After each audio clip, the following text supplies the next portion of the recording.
Hey everyone, welcome to our video. We are the VHS Bros. We do horror reviews, and today we're going to be talking about the Backrooms. We both watched it together last night. Mm-hmm. So what's your initial impression of the film, Darren?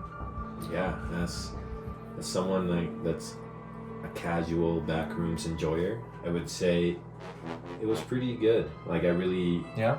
I really like the atmosphere and a lot of the how the sets look.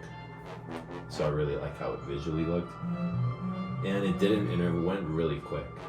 That's kind of my initial impressions. Yeah, I remember when it ended, you were like, wait, I thought that was halfway through the movie. Yeah, because it flew by. So the runs, and that's always nice. Especially because a lot of times movies feels like they're Dragging on forever. way too long. Most movies are 2.5 hours long. Yeah, that's true. Yeah, and so I think that was good. But what about your first impressions? I really liked it as well. So I'm coming at this from a point of view where I've never seen any backroom stuff before. Like I've heard of the concept, but I haven't watched any of the videos or been on any of the Reddit pages or anything. I just went as a horror movie enjoyer and saw, new horror movie in May. Let's check it out.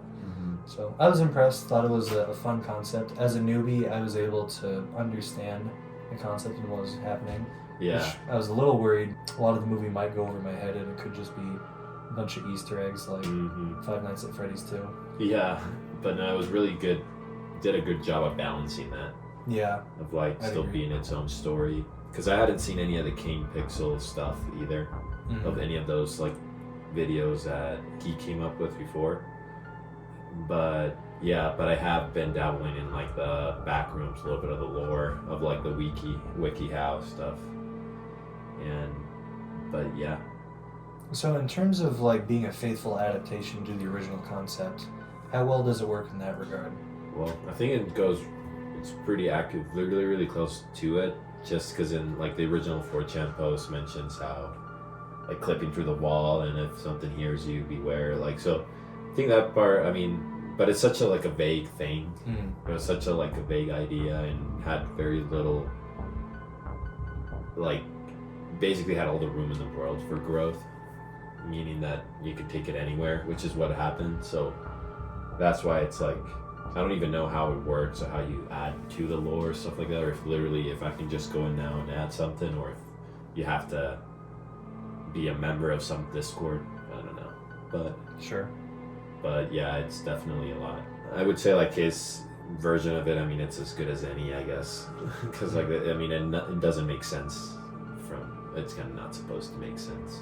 Right, the whole concept is supposed to leave you confused. Yeah, so it's anyone can add to it, but I definitely think that a lot of the stuff in the internet can be or that people add can be a little too weird or crazy or nonsensical. Sure. But I think they did really good with the whole. It felt like it was about collective unconsciousness type stuff. Yeah, I agree with that.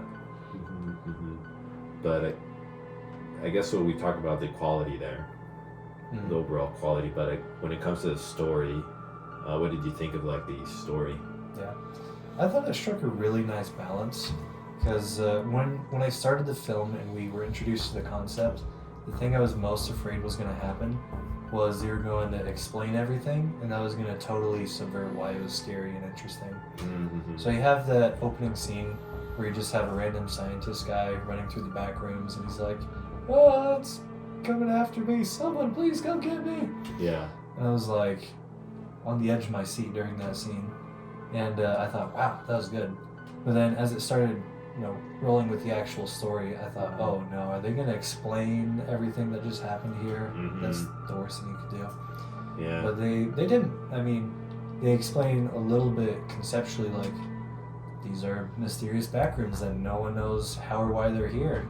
And introduced just enough of a narrative of the guy exploring his own psychology and the therapist trying to find out what happened to him to keep me engaged and interested, but not so much story that it took away from the eerie horror aspect of the film. Yeah, and also something that I guess I wonder how like people reacted. Because something I think is that I kind of almost would have liked more context on like the people that were there outside the protagonist. But like his employees? Yeah, or just like not the employees, just like the dude that was watching them and stuff like that. Oh, yeah. And like even though that's probably like done on purpose, like leaving it vague and stuff. But I think that's like as a member of the audience, it was nice that I wanted to know more, even though it didn't. Like, I mean, even if it doesn't give answers, that's kind of like the nice thing about that. You kind of can think about it, make your own theories. Yeah. So it's always a compliment to the film when your biggest critique is, I wanted more of it. Exactly. So that's why I feel like I'm curious if there's going to be a Backrooms the multiverse movies. Yeah, crossovers with Annabelle. Because it's all Blumhouse. No, this one's A24. Oh yeah, that's true. You can have what else have we done? Like the Death of a Unicorn movies crossing over. Or X. Or X. They did that. Yeah, that's right. Yeah, it could be some good crossovers.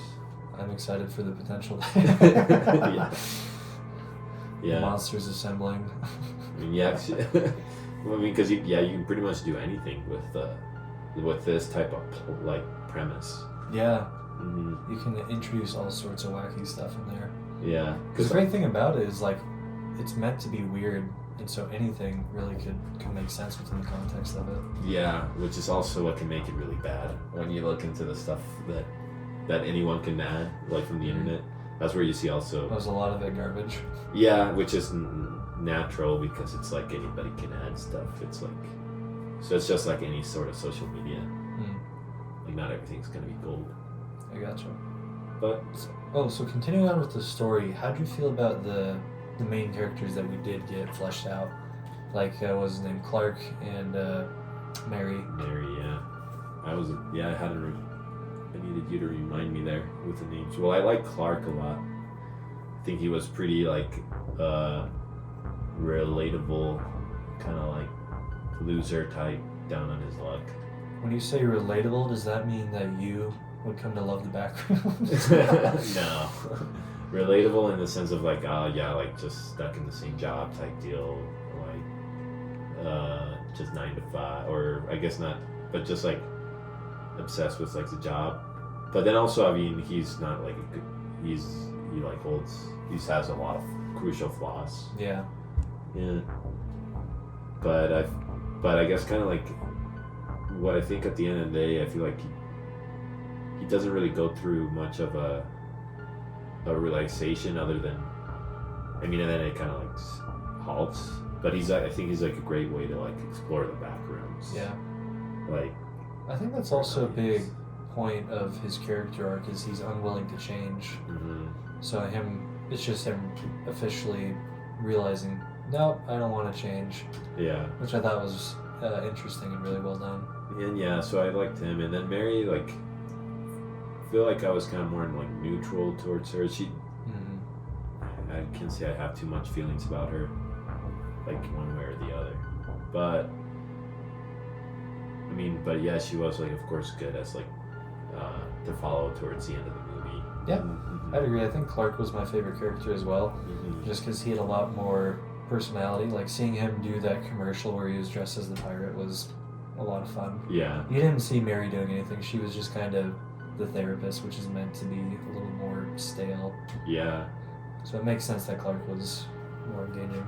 I mean, and then my favorite part was the production design of the movie. That's the standout performance were the rooms. Yeah. Yeah. Like, especially how it always felt like something could come out from like a random corner or the dark, or like something was moving, but it wasn't because nothing happened. Yeah, a lot of the success of the horror comes just from the production design there. Just because everything feels really unnatural, slightly off. The lighting is, just not right.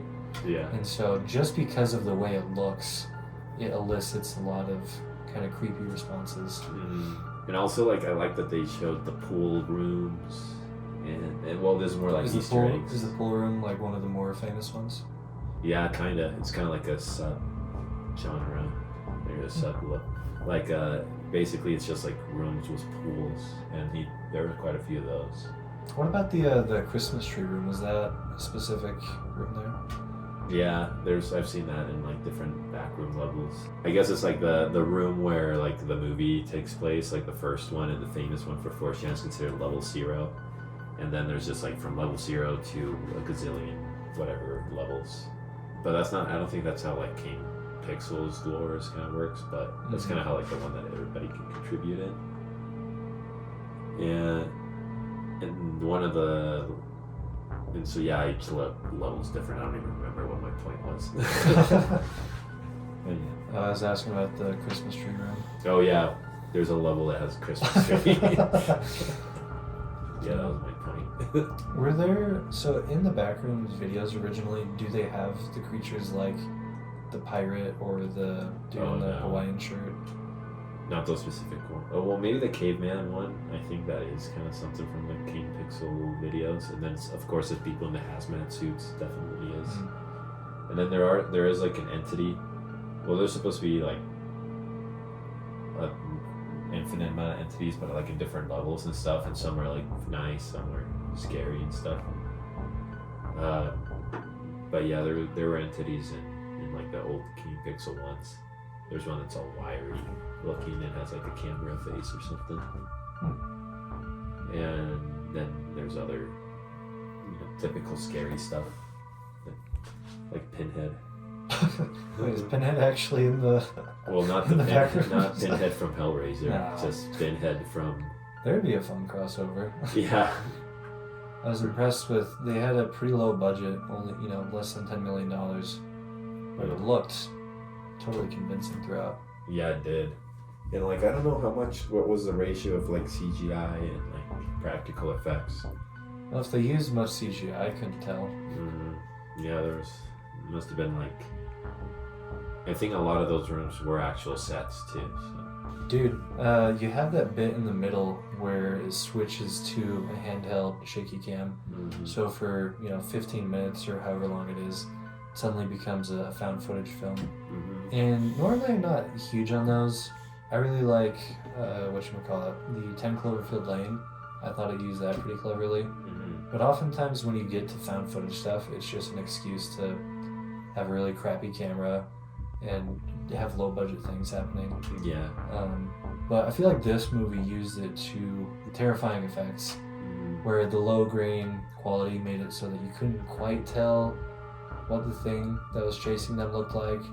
You couldn't quite see what was in the shadows. It wasn't quite as crystal clear. And so it just added to the creepy atmosphere. But yeah, then when it comes to the acting, felt like the like Clark's employees were they, like I feel like they were YouTubers. Were they YouTubers? Like in real life? Yeah. I don't know if they're real I don't know, actors. man. I mean, I guess I could see that. They felt very YouTuber like, but that was also, but not necessarily bad. It just felt kind of. But everyone else was really good. I feel like. Well, even then they were good. They were just kind of. Well, what about it felt more YouTubery? Just how they're kind of goofy. I mean, I thought they were fine. Yeah. But I thought Mary and Clark, I forget the actors' names. They're both kind of weird sounding names. Apologies to both of them. Yeah. But I thought they did terrifically, especially the guy who played Clark. Had a really solid performance. Yeah. He did a good job of balancing being angry and also curious and also defeated. All those different things going on at once. Yeah. He did a good job of conveying them without going over the top in any of those directions. No, I agree. He was really good. So, thank you. Since I know you'll watch this video. And again, apologies. Mr. and then his name will Mr. and then We'll edit his name in right here. Or no, you should. I'll just say Mr. and then you just somehow. Mr. Black. Yeah, you somehow add his name. I've turned things over to my bestest buddy in the whole wide world, Mr. Black. So we're shifting from the objective quality to just how entertaining did we find the film? From a more subjective level. Yes. Dang, and I've been speaking subjectively this whole time. It's fine. Yeah. There's no rhyme or reason to this. It fits the Backrooms vibe super well. It's true, because we are in the Backrooms right now. Ooh. Yeah. So the first thing is scares. Did it even? I don't think it had jump scares, which is good. I can't remember. Well, kind of. In the scene where he's lowering Bobby down into the room, he looks around the corner, then you see the thing step out from the corner, and then Bobby's like, ah! And then runs up. He's like, pull me up. So, that was pretty kind scary. of, but there isn't. Like Usually with a jump scare, there's a loud sound cue with it. None of the jump scares in this movie had any loud noises associated with it. It was just something moved suddenly. It was the opposite of the new It movie. Yeah. Every jump scare had a big bark. The whole everybody would shake. Yeah, no, I like the scares. I think they were really good because it just, you always felt like there was something gonna move from somewhere, and so I think it did really good. And then it had that message. It always, well, I didn't think it was that scary. Like the thing, like the caveman kept saying hello in like a million different languages. That I wonder that was pretty like a cool motif they used. I liked it, and like the soundtrack and stuff. The soundtrack in general, I liked a lot. Yeah, that was good.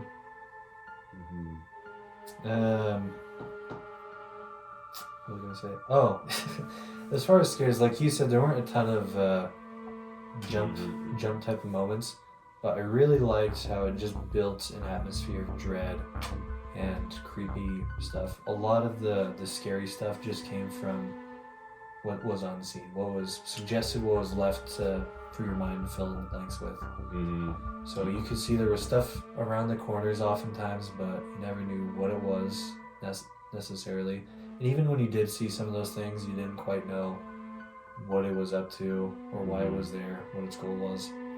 Yeah. So I think because it left a lot unsaid and unseen, it really just made you feel eerie the whole film. Yeah. Then what if like you don't even know like who's like a real person? Like what if they're a fake person? You can still like talk and stuff. Like what if it's like Clark wasn't even Clark at that point? I've seen this stuff online. I saw the title of a YouTube video of like a theory of like Clark is one of fake people, a fake person, but I didn't watch the video. But I mean, I don't think he would be like one of those that he was replaced by like some other thing, So would the theory be that when the thing picked up the camera and walked up to him, it killed him then and there, and the version we see later is a fake version of himself? Yeah, and also like, yeah, because they didn't show how I guess he killed the employee girl. For some reason, the first thing he did when he saw the fake deformed people was he immediately went to try and eat them. Yeah. Wait, did he try to eat them before they showed the whole thing where he was trying to eat them when he had her captured? Or that's the first we see him eating one of them. But he says, and best of all, you can eat them, which means obviously he's been he had already that tried before that. Yeah, that's true. So I'm just curious what led him to that point. That's true. How do you know that they're edible already? That's true. And also because he was going back and forth from the real world in the Backrooms. So maybe he was just like a mimic the whole time. That's why he eats them. I mean, I guess that could make sense, but I feel like narratively that doesn't align with what they're going for at all. No, that's more of like silly internet, like Reddit forum post type theories. I feel like, yeah, I feel like it wouldn't make much sense if it kind of would make it less of a real movie. I feel like. Speaking of which, how do you feel about the lore in this film in regards to the Backrooms kind of being a reflection of Clark's psychology? Yeah. And, having that collective consciousness that you said. I like it because it reminds me of Persona 5. It's pretty much the same. Oh, I haven't played Persona 5. Yeah.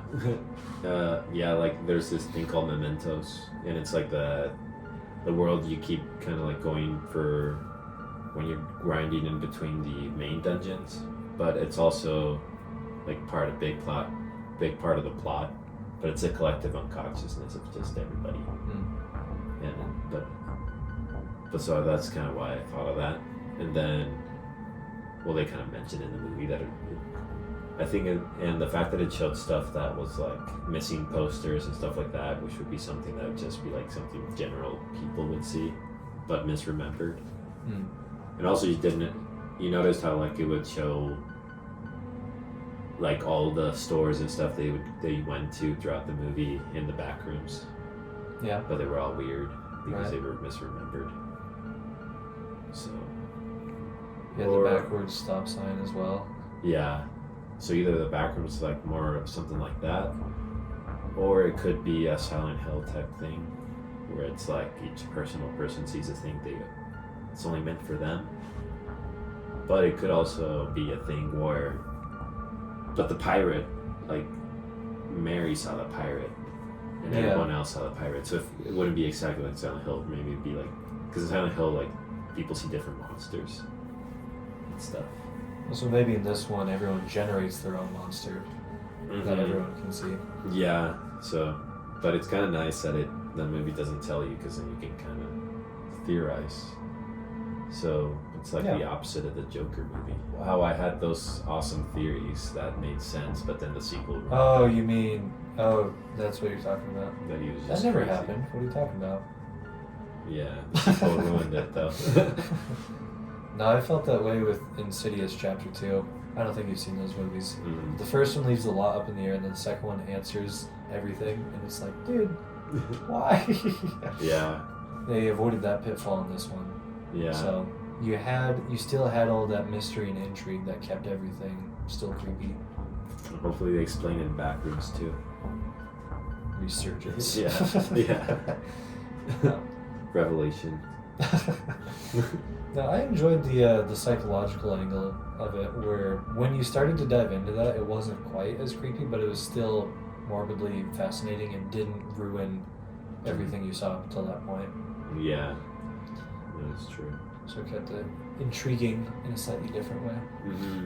The ending, arguably the most controversial point of the film. And The so part that will make or break it for everyone watching it. what did you think? Please comment down below. What did you think of the ending? Did you like it, or did you hate it?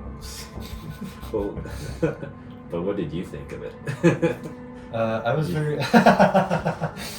I was very satisfied with the ending.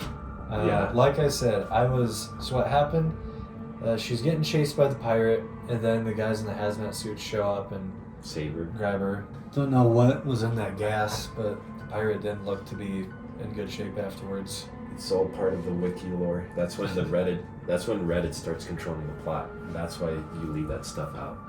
Or that's why it's not explained, because then it would be all the Reddit stuff, all the silly, dumb stuff of Backrooms. But you don't know the answers. But if you did, it'd be pretty silly answers. Yeah, which I love that they didn't provide answers to stuff we didn't necessarily But wait for need. Backrooms too. When they answer everything. Yeah, that's what I'm hoping retroactively for. ruin it all. Yeah. Nah, man. I originally, when they capture her and then it fades to black, I thought, oh, is that the end? Okay. Decent, I guess. But then they kept on going. I was like, oh, there's still more. But then she started talking with them, and I thought, oh no. Are they going to over-explain everything now? Have a little exposition dump about what the backrooms are? Which was going to be terrible. But they strike a nice balance where she says, what are the backrooms? And the scientist guy says, I don't quite know, but I do know they are insane and we need to study them. They're vast and expansive. It contributes to the mythology and the mystery and the intrigue. Yeah. Without subverting any of why it's cool. Yeah. So it gives you it gives you just enough of an explanation to understand and appreciate what a creepy concept it is, without ruining why it's creepy. Yeah, and I'm not much of like a guy that watches interviews for movies or like directors being interviewed, unless they're David Lynch. That's the only guy interviews I ever watch. But it seems like the director really understands like just what is important about the Backrooms and like what's attractive about it, because I feel like he left out all the silly parts out of it and just left like the good parts in. And part of me kind of wants the silly. I don't know if they'll do sequels. That's kind of why I want sequels, because I kind of would like to see some trash. What sort of silly do you want in these movies? Well, like just a bunch of creatures like Pinhead. I'd like to see Pinhead adapted in film. You know what we need is the Backrooms crossover with The Room. Just have a bunch of Tommy Wiseaus emerge from the Backrooms. But bad copies. Bad copies of Tommy Wiseau. Yeah, that would be scary. That'd be pretty horrifying. Well, if they talk, would it be scary if they spoke or they didn't? Probably didn't. No, what would be scary is if they talked, but not with the Tommy Wiseau accent. They just spoke in an American accent. Whoa. I did not hit her. I did not. That would be very weird. I guess I don't know if I want to. I'm not gonna say my thoughts on the ending. They're too controversial. They're too controversial. Mm-hmm. Why? Well, I can't say. Oh, okay. Just kidding. No, I don't know. Kind of like, pretty much. I feel like for me the ending was just like it just happened. Like it was like whoa. Like it was kind of. But in like. Abrupt. Yeah, in a good way, because I just wanted more. In a good way. So it's like, left me wanting more type. So that's why I'm kind of like, I personally think they are going to make more movies from this, because it's like, even if it's not Kane Pixels super successful at the box office. Mm-hmm. So like the 10 million budget against like 120 million over the weekend. Yeah, that's definitely. And also, I mean, if I was King Pixels, because he's like in his 20s, right? I think he's just 20. It's kind of like Joe Dante type deal, where it was Gremlins, where it's like they were gonna make Gremlins 2 whether he was there or not.